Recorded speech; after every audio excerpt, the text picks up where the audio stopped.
difference. Nonetheless, that is a Hiddur because people have used it and have used it for a mitzvah. And you can feel very good about the fact that you have an etrog that has been used by others. The simplest thing you can have a Hiddur for. I'll tell you a story. A kippah, a yarmulke, can be a Hiddur.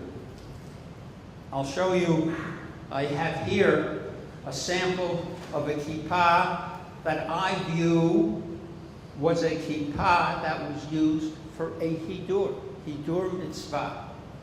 This kippah, camouflaged, made of camouflage material. I litigated in the Supreme Court of the United States the question of whether an Air Force psychologist had the right to wear a kippah in the U.S. Air Force. The Supreme Court of the United States decided by a 5-4 vote that he did not have that right.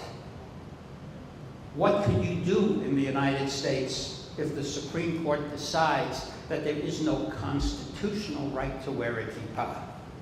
The answer is you can go to the legislature, to the Congress.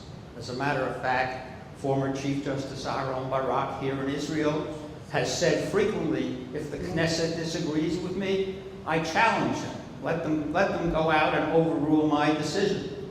Well, in the United States, even if the Constitution doesn't say it, you can get a law enacted that would require the military to permit people to wear kippot. So we did that. We went to the legislature. In the Supreme Court of the United States, when we lost 5-4, at that time, the only Catholic justice on the Supreme Court of the United States was Justice William J. Brennan. Now there are 6 Catholics on the Supreme Court of the United States, believe it or not. Justice Brennan was one of the 4 justices who voted in favor of the yarmulke, of the kippah.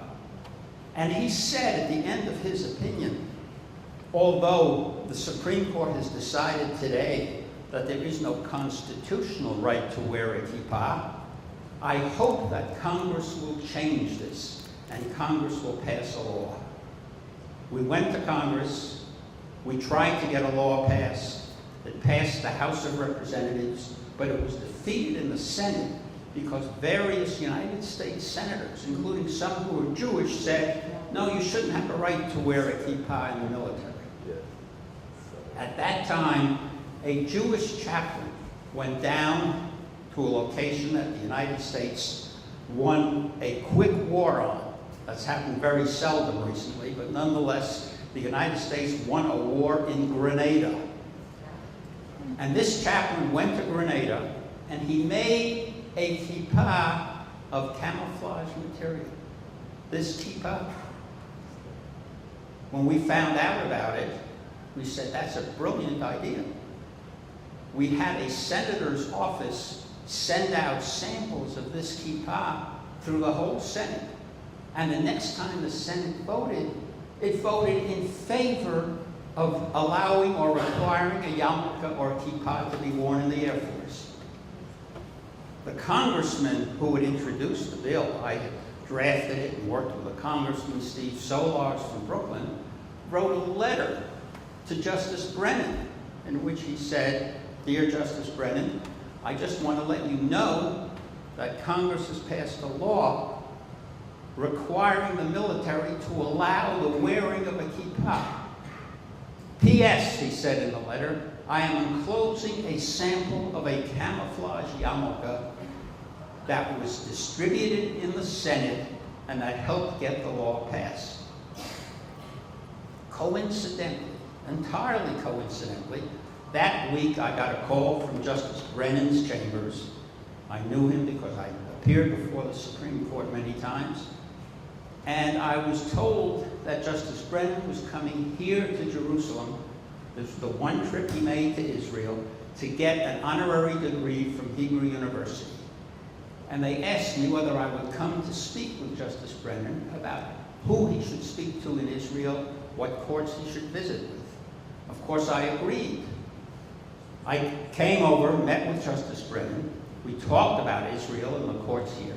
And at the very end, he said to me, Nat, you know that yarmulke case you argued? I said, yes. He says, do you know that Congress has passed a law that requires the military to allow the wearing of the yarmulke?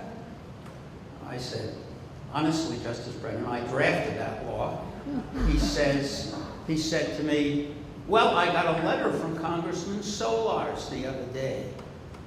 He thanked me for the suggestion, in my opinion, that Congress should pass such a law. And, said Justice Brennan, in with the letter, there was a yarmulke made of camouflage material.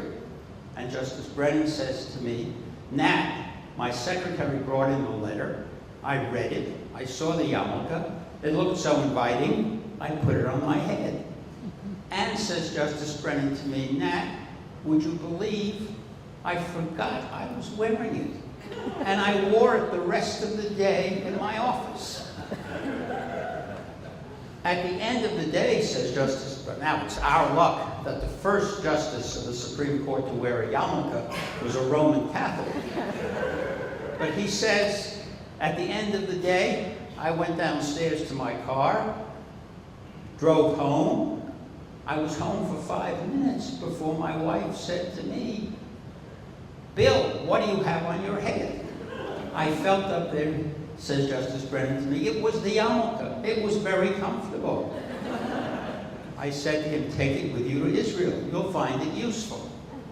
Well, about a half a year later, Eliakim Rubinstein, who was not then on the Supreme Court of Israel, he, though had been in Washington when I argued the yarmulke case, and he sat in the Supreme Court, but Justice Eliakim Rubinstein met with me in Washington. And he said, you know, I met your Justice Brennan when he was in Israel to get his honorary degree. And I walked up to him, says Eliakim Rubinstein, and I said to him, Mr. Justice, I'm glad, my name is Eliakim Rubinstein, I was secretary to the cabinet, I was a minister at the Israeli embassy, but I'm glad I live in Israel because, said Eliakim Rubinstein, here I can wear my yarmulke anywhere, even in the military. And, says Rubinstein to me, when I said that to him, Brennan put his hand in his pocket, pulled out this very funny-looking yarmulke, put it on his head, and he said, me too. So I say this yarmulke has Hiddur Mitzva, the mitzvah of wearing a yarmulke, but it has become beautiful because of its use and because of the use to which it was put. Now, one practical point in conclusion. Beauty, as I said, is in the eye of the beholder. How one carries out Hiddur Mitzvah, many ways of doing it. But we're now in Sukkot, and I have to tell you that for many years, coming to Yerushalayim and seeing the beautiful works of art that are made here by artists, menorot, Purim groggers, candles, kosot, beautiful Kiddush cups, all kinds of things. But Sukkot, I have yet to see what the Mishnah talks about as the ultimate, one of the ultimate Hiddur mitzvah that one can do in Sukkot. The third parak in Sukkot says, Amar Rab Meir, Maaseh ba'anshei Yerushalayim shahoyu odim esulavehen b'gimoniyot shel zahav. At the time of the Beit Mikdash Sheni, the time of the Second Temple, the important people, the Brisa says it was not just the people of Jerusalem, but the Yekirei Yerushalayim, would put gold covers on their lulavim, not down at the bottom where, and the Gemara talks about this, where there is an obligation of igud, of putting together the hadas and the arava and the lulav, but above that, on their lulav, gold threads. And I'm amazed that with this great opportunity that artists in Israel have to create possibly a new form of Hiddur mitzvah, Hiddur Mitzvah is not only the object itself. There is a Hiddur Mitzvah in Torah crowns, in Torah shields, in the baskets in which Bikurim were brought, the things that surround the mitzvah, and yet we do not see and have not yet seen Gimyonot Shel Zahav. So I recommend to artists in Yerushalayim and to this marvelous initiation of the coast and of original works of art that glorify, that I use the Hiddur Mitzvah, that the